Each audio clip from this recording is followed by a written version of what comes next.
Welcome to our voice. నేను journalist నవత. జాతీయవాదాన్ని సనాతన ధర్మాన్ని దేశానికి రెండు కండ్లుగా భావిస్తే మాతో కలిసి మీరు నినదించండి, మాకు తోడుగా నిలవండి.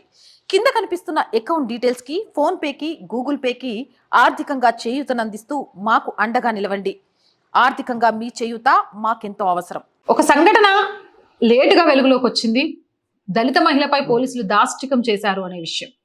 బంగారం నగదు అపహరించిందనే నెపంతో పోలీసులు ఓ దళిత మహిళను విచక్షణ రహితంగా కొట్టారు. దెబ్బలకు తాళలేక ఆమె స్పృహ కోల్పోయింది. ఇక ఫిర్యాదుదారు ఎవరైతే కంప్లైంట్ ఇచ్చారో ఆయన కారులోనే ఇంటికి పంపించారు. ఇదంతా ఎక్కడ జరిగింది అనుకుంటున్నారా? తెలంగాణలోనే రంగారెడ్డి జిల్లా షాద్ నగర్ లో జరిగింది ఈ ఘటన చాలా ఆలస్యంగా వెలుగులోకి వచ్చింది. షాద్ నగర్ పట్టణంలోని అంబేద్కర్ కాలనీకి చెందిన నాగేందర్ అనే వ్యక్తి తన ఇంట్లో 26 తులాల బంగారం, 2 లక్షల నగదు చోరీకి గురైందని జూలై 24న షాద్ నగర్ పోలీస్ స్టేషన్ లో ఫిర్యాదు చేశాడు. తమ ఇంటి సమీపంలో ఉండే సునీత భీమయ్య దంపతులపై అనుమానం ఉందని చెప్పాడు. దీంతో కేసు నమోదు చేసుకున్న పోలీసులు సునీత భీమయ్యతో పాటు 13 ఏళ్ల కుమారుడు జగదీష్ ని పోలీస్ స్టేషన్ కి తీసుకెళ్లి విచారించారు. అనంతరం భర్త భీమయ్యను వదిలేసి డిటెక్టివ్ సిఐ రామిరెడ్డి అతని సిబ్బంది నేరం ఒప్పుకోవాలని సునీతను కుమారుణ్ణి ముందే విచక్షణ రహితంగా కొట్టడంతో తీవ్రంగా గాయపడింది. తన కుమారుణ్ణి లాఠీతో కొట్టారని, తను స్పృహ కోల్పోవడంతో నాగేందర్ కారులో తన ఇంటికి పంపించారని చెప్పింది.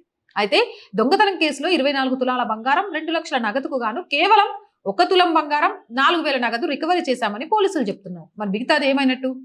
దొంగతనం కేసులో సునీతపై నాన్ బెయిలబుల్ కేసులు నమోదు చేశారు. నమోదు చేసి కూడా 13 రోజులు అవుతుంది. అయినా ఆమెను ఎందుకు అరెస్ట్ చేయలే? ఇలాంటి ప్రశ్నలు అనేకం ఉత్పన్నమవుతున్నాయి. ఆమెను కొట్టారని, అరెస్టుకు ముందు ఆసుపత్రికి తీసుకెళ్తే గాయాలు కనిపిస్తాయని అరెస్టు చేయలేదన్న విమర్శలు వస్తున్నాయి. ఒకవేళ నిజంగా దొంగతనం చేస్తే రిమాండ్కు తరలించాలి. కానీ ఒక దళిత మహిళపై ఇలా విచక్షణారహితంగా పోలీసులు దాడి చేయడంపై ఆగ్రహం వ్యక్తమవుతుంది. దళిత మహిళపై దాడి చేసిన పోలీసులపై చర్యలు తీసుకోవాలని స్థానికులు డిమాండ్ చేస్తున్నారు. ఇది రితంలో ఆలస్యంగానైనా వెలుగులోకి వచ్చిన ఒక ఆర్టికల్. ఇలాంటి కొన్ని సంఘటనలు ప్రజలకు తెలియాలి అనే ఉద్దేశంతో ఆర్టికల్ని వీడియో రూపంలో మీకు అందించడం జరుగుతోంది. వీడియో నచ్చితే లైక్ చేయండి, షేర్ చేయండి, సబ్స్క్రైబ్ చేయండి, సపోర్ట్ చేయండి. జై భారత్.